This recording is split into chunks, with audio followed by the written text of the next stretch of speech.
Alright guys, I'm back and this is my TNA Impact Wrestling review for the 13th of the 2nd, 2014. I thought this last episode of Impact was a pretty good show. I like the segment at the end with MVP and, with MVP and Dixie Carter. I like that backstage segment at the end. The opening segment with Dixie Carter, I don't really like when Dixie Carter opens up Impact because it's really annoying. Like, she opens up every single week. It's getting kind of boring because, every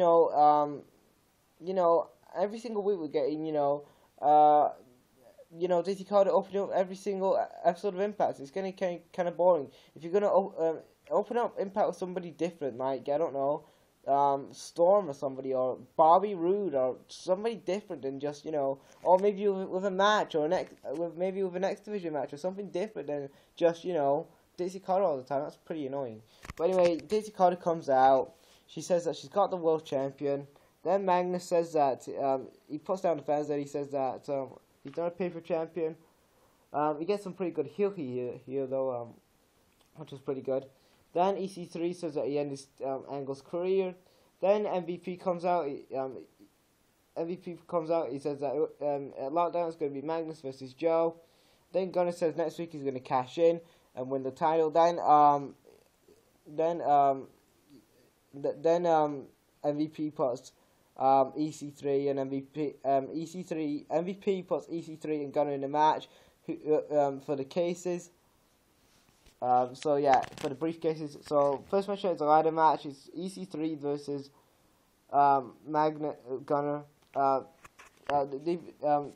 Magnus and James Storm run out to Magnus and EC3 attack Gunner, so that means Storm comes out and makes the save. So MVP comes back out. It says it's going to be a tag match for the briefcases. So it's going to so Magnus and so Storm and Storm and Gunner win the briefcases. Then we get, what did I write there? Oh yeah, then we get Mr. Mr. Edison cutting a promo on Bully Ray. Then we get a segment the Bromans are arguing with Spud. Then MVP comes up. He says that I'm stumbling here. Then the Bromans are arguing with Spud. Then MVP comes in the room and he says that tonight. MVP says that tonight they're going to be in a six-man tag match against the American Wolves and their mystery partner. So the second match tonight was a six-man tag match. It was the American Wolves and Joe versus the Bromans. This was a pretty good match. Davey Richards and Eddie Edwards hits a double suicide dive. Then Joe puts Zima in the sleeper for the win. And then Joe was pretty over here. We had some pretty good Samoa Joe chants here. So I hope that they are pushing Samoa Joe to the main events. I'm hoping that they do that. I really hope that they put the title on him at Lockdown. I don't think that Gunner is going to cash in on. I don't think Gunner is going to win the world title. But I think this is probably going to be like a triple threat at Lockdown between like Gunner, Magnus, and Samoa Joe at Lockdown, which is pretty good. I mean, I'm glad that you're pushing Gunner. He's a young guy. He's not an ex-WWE guy, which is pretty good. I'm glad that they're finally pushing Gunner, and I'm glad that they're finally pushing Samoa Joe. I'm a big fan of Joe, and I'm not a big fan of Gunner, but I'm slowly becoming a Gunner fan. So yeah, I'm glad that they're pushing these two guys. I mean, they are, pretty. I mean, Samoa Joe is a talented wrestler. Gunner, decent. So yeah, I'm glad that they're going to push. Then we get Then we get a promo. Abyss comes out. He calls out Eric Young. Abyss says that it was a mask last week. So then Eric Young comes out. He says that Joe Part asked him to find his brother Abyss, and then he said last week he found him. He said that he beat him in that Monsters. Then Abyss said he beat him in the Monsters Ball match. Then he says that he has to leave and he's going to bring somebody back. I don't know. So is this the end of the Abyss character? Now, I know the Abyss character for many years was getting kind of stale. I thought the Abyss character, I was a fan. I mean, the Abyss character, was stale a couple of years ago. When he was an Immortal and stuff, I was kind of, stale. But when he turned to Joe Parker, I thought that was pretty interesting.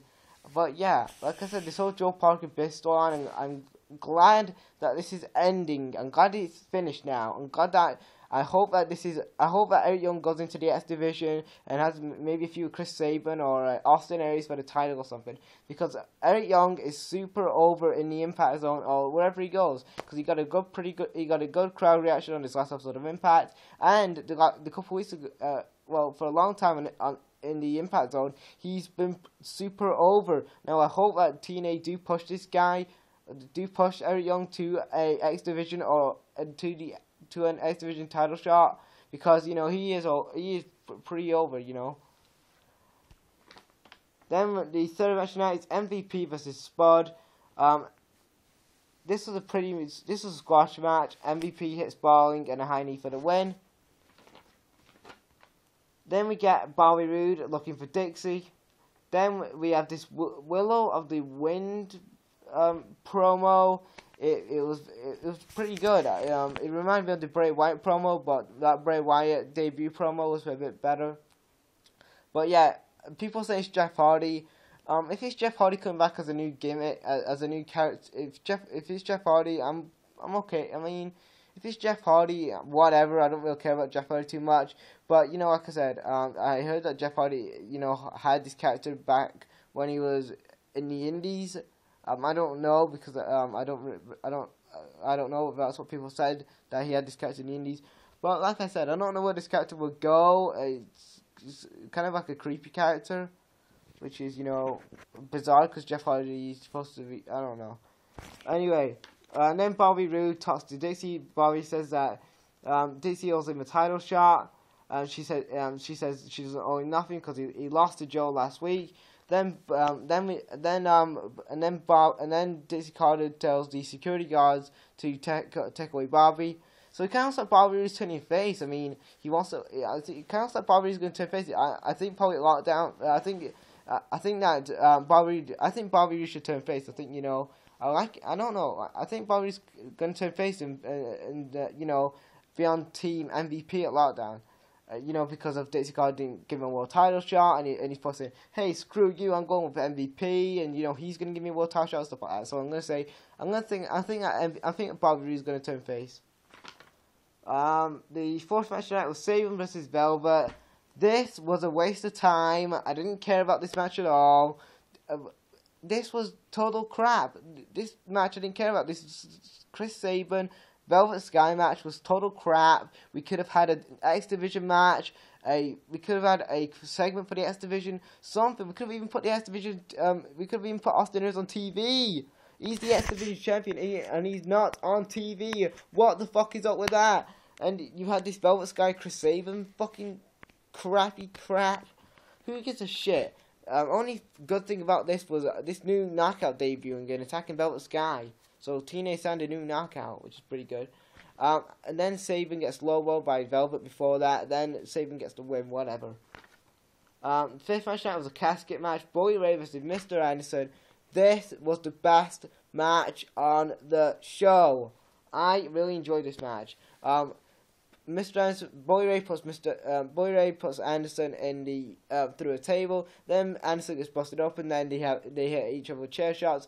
Then at the end of the match, Bully's trying to power drive him into the casket, but Anderson steps out the casket, hits Bully with the mic check, then puts the lid over the casket and gets the win. So I think this is going to be, I've actually really enjoyed this feud.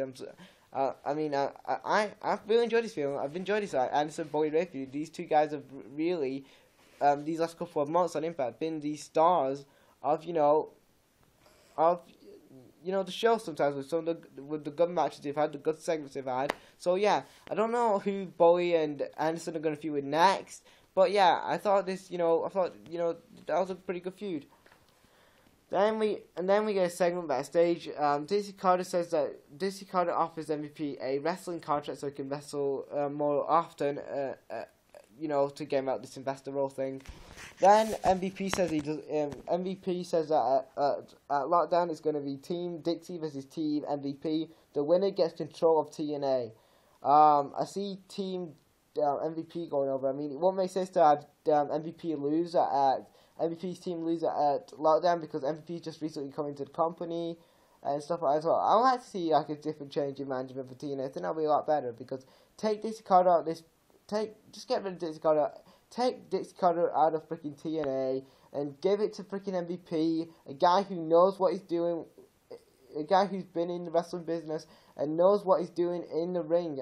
I mean, he knows what's best for business and stuff like that. So let him just, let him just own Tina. Let him be the president. Dixie Carter, she's terrible at being president of TNA. She doesn't know what she's doing. Give it to freaking MVP, a guy who would know how to run TNA.